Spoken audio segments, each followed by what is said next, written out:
Hello to all my divine soul family. थोड़ी सर्दी है, बस शाम तक ठीक हो जाऊंगी। पर ये एक रिक्वेस्टेड वीडियो है और आप सबका सवाल रहता है कि डेथ देखा सपने में, रीबर्थ देखना, वाटर के साइन देखना। तो मैंने सोचा क्लियर एक बात अच्छे से, रीबर्थ के जो एक्चुअल जो हमारे रीबर्थ प्रोसेस है उसके ऊपर थोड़ा डिटेल्स में बोल दूं तो आप लोगों को एग्जैक्ट नॉलेज मिल जाए।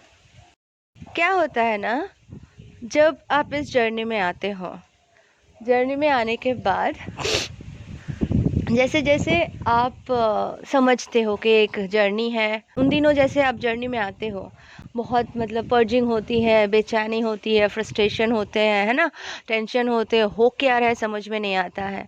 तो उसके बाद आप धीरे धीरे जानने लगते हो, वीडियोस मिलते हैं, जो भी आपको गॉड गाइडेंस मिलते हैं, आप थोड़ा थोड़ा करके समझते हुए आगे बढ़ते हो, मेडिटेशन वगैरह स्टार्ट कर देते हो, इनर वर्क आप शुरू कर देते हो।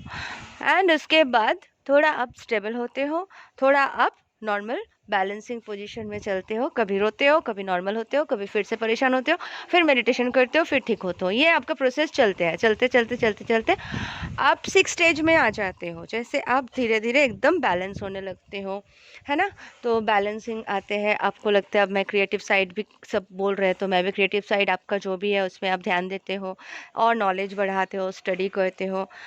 अब क्या होता है रिबर्थ प्रोसेस में, क्या होता है फिर आपको ड्रीम के थ्रू गाइडेंस मिलने लगते हैं। आपको पानी दिखाई देंगे, स्वच्छ पानी दिखाई दे सकते हैं, ठीक है। मच्छी दिखाई देंगे, वो भी जिंदा तैरता हुआ, वो शुभ माना जाता है। अगर मच्छी है तो जिंदा है तो वो शुभ माना जाता है। मुझे दिखा था रंग बिरंगी मच्छियाँ, लाल नील बहुत कलरफुल, हाँ, और पानी में जा रहे, और मैं उन मच्छियों के साथ खेल रही थी। एक तो मुझे बहुत अच्छा वाटरफॉल दिखा था, वो वाटरफॉल है, मैं फ़ोटो डाल दूंगी अगर मुझे मिल गया तो। सेम टू सेम वाटरफॉल मुझे ड्रीम में दिखा था, और वो वाटरफॉल से मैं उतर रही हूँ और मैं नीचे जा रही हूँ, प्लस मैं नीचे से ऊपर आ रही हूँ, ऐसे मैंने ड्रीम में देखा था, ठीक है। तो वो ये सारे ड्रीम्स उन दिनों आ रहे थे। और मैंने बेबीज़ का सपना भी देखती थी उन दिनों। छोटी बेबी है जो मेरे गोदी में है और मैं उसको बहुत संभाल के लेके कोई एक ब्रिज क्रॉस कर रही हूँ, ठीक है। ऐसे ऐसे मतलब बेबीज़ के ड्रीम्स आ सकते हैं अकॉर्डिंग टू यू। और आपको मतलब टेम्पल के सपने आएंगे। फिर मुझे दिखा था जगन्नाथपुरी के रथ, मतलब जगन्नाथपुरी के जो रथ है ना, वैसे एक रथ है और मैं और मेरे डीएम वहाँ पे खड़े हैं और किसी ने प्रसाद लाके हम दोनों को दिया। ऐसे ऐसे ड्रीम्स, ऐसे ऐसे इंडिकेशंस आपको स्टेप बाय स्टेप डिवाइन की तरफ से गाइडेंस मिलते रहेंगे, तो आप समझ जाना। तो मतलब छोटे बच्चे किसी भी रूप में आ रहे हैं, हंस रहे हैं, खिलखिला रहे हैं, आपके साथ खेल रहे हैं, तो आप समझ सकते हो कि ये मेरा रिबर्थ प्रोसेस स्टार्ट हो चुके हैं। जैसे सपने देखते हैं ना कि मैं प्रेग्नेंट हूँ, प्रेग्नेंट हूँ मतलब आपके 9 महीना, मतलब अभी रिबर्थ हो रहे हैं ना, तो बच्चे 9 महीने बढ़ेंगे तब जाके वो पैदा होंगे। यानी आपकी ही सोल की रिबर्थ की बात किया जा रहा है यहाँ पे, आपके अलग से प्रेगनेंसी की बात नहीं किया जा रहा है। तो इसलिए वो बच्चे आते हैं। अगर किसी का डेथ दिख रहा है या कुछ भी दिख रहा है, देखिए मैंने मेरे ड्रीम वाले वीडियोस तो बनाया हुआ था, आप वहाँ जाके अच्छे से देख सकते हो। ड्रीम 3 टाइप्स के होते हैं नॉर्मली। एक हमारे पास लाइफ के जो होते हैं उसको निकल जाना होता है, उसको क्लियर होना होता है, इरेज होना होता है, तो वो सरफेस पे आते हैं, हमारे ड्रीम बन के आते हैं। एक होता है दिन भर के जो हम सोचते हैं, जो गॉसिपिंग होते हैं, जो न्यूज़ से मिलता है, वो सारे हमारे ड्रीम बन के आते हैं। और एक होता है ये जो इंडिकेशंस मिलते हैं, जो मतलब होने वाले इंट्यूशंस जो आपके होते हैं ना, मतलब करेक्ट होते हैं, वो ड्रीम्स होते हैं, वो आपको सबकॉन्शियस माइंड से वो आपको कनेक्टिंग होता है हायर रियलम के साथ। तो ये 3 तरह के ड्रीम्स तो होते हैं, मैंने बताया। तो वही मतलब आप ड्रीम्स देखेंगे इस तरह से तो आपके रिबर्थ प्रोसेस आप समझ जाओ स्टार्ट हो रही है। इस टाइम पे बहुत हेडेक होता है, बहुत तबीयत ख़राब रहती है। आप ये मत सोचो कि अरे मेरे साथ क्या हो गया, हार्ट में पेन है, बॉडी में पेन है, ये सब कॉमन है, ये सब होंगे। तो अलग अलग सिम्टम्स आ सकते हैं, लेकिन रिबर्थ यानी आपके जो क्लीनिंग है वो डिवाइन की तरफ, हायर रियलम की तरफ से आपके साथ हो जाएगा। सो एकदम बेफिक्र रहना, ये जर्नी को एकदम कूलली लेना। जैसे ही आपकी रिबर्थ हो जाती है ना, फिर दुनिया आपकी बहुत ब्यूटीफुल लगने लगेगी, ठीक है। रिबर्थ के बाद आपको सब कुछ एकदम सही और समझ में आने लगेगा। तो रिबर्थ प्रोसेस थोड़ा लंबा जाता है, 9 मंथ 10 मंथ, ठीक है। तो इसको ऐसे ही हैंडल करना। इन दिनों मेरे साथ जो हुआ था, मैं 6 स्टेज से 7 स्टेज के आसपास ही, तो शाम होते होते रात को, मतलब सैटरडे नाइट को क्या हुआ, मैं अचानक से एकदम उठ नहीं पा रही थी, मुझे वॉमिट जैसा फील होने लगा। तो मैं वॉमिटिंग करने गई, वॉमिट हुआ, फिर लूज मोशन वगैरह चालू हो गया, फिर इतनी हालत ख़राब, मतलब बेटी छोटी सी सो रही थी, लॉकडाउन चारों ओर, इतनी हालत ख़राब, कोई और नहीं है आसपास, है ना, तभी कोरोना काल, लॉकडाउन में सब बंद, और बेटी सो रही है, रात के 2 बज रहे हैं, और मुझे कंटिन्यू वॉमिटिंग होते जा रहा है, कंटिन्यू वॉमिटिंग होते जा रहा है। ऐसा पीड़ा हो रहा था पेट में, जैसे बेबी बॉर्न होने के टाइम पे जो पीड़ा था ना, वो पीड़ा मुझे याद आ रही थी, वही पीड़ा था मेरे नाभि के आसपास। तो बहुत गंदा पीड़ा हो रहा था, तो मैं एकदम परेशान हो गई थी कि क्या करूं।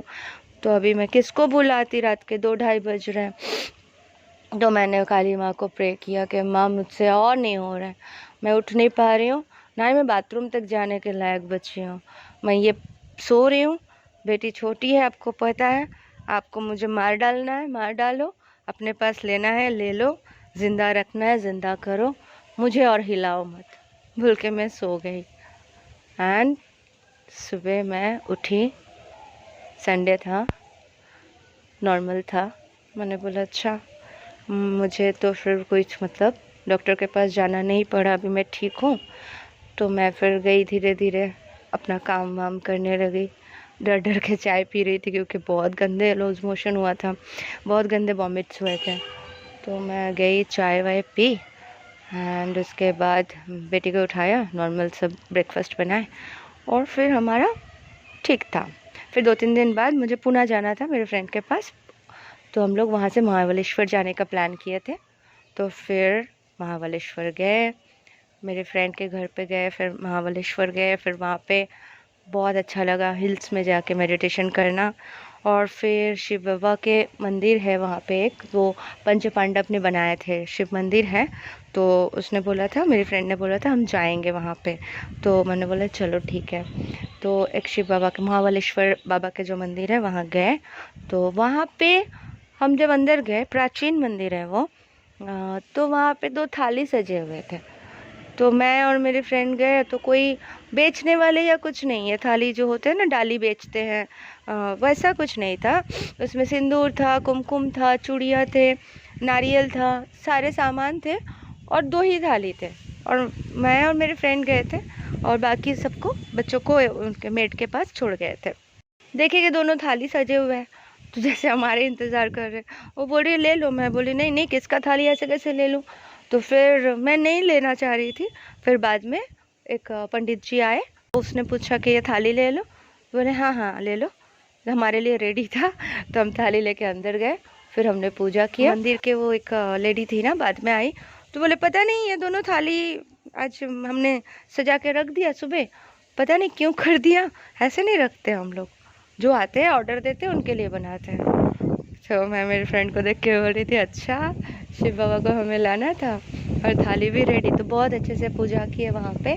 और मैंने पूछा पंडित जी को, पंच पांडव ने ये मंदिर का स्थापना किया, तो सखा कृष्ण भी आए होंगे? तो पंडित जी बोले अवश्य आए होंगे। मैंने बोला वाह सखा कृष्ण, आपका भी चरण धूलि पड़े थे यहाँ पे। तो उसके बाद तो बहुत खुश हो गए। फिर वहाँ से हम लोग वापस पुणे गए, फिर कुछ दिन वहाँ रुके, दिवाली में वहाँ रुके पुणे में, फिर बॉम्बे गए। तो फिर मैं एकदम बैलेंस हो गई थी। एंड उसी टाइम पे फिर मुझे 69, 96, 69, 96 बहुत ज़्यादा मतलब हो रहा था वो उस टाइम पे, मतलब 6 to 7 स्टेज के बीच में मेरा ये रिबर्थ प्रोसेस हो गया था। Okay, thank you so much, love you all, God bless you all.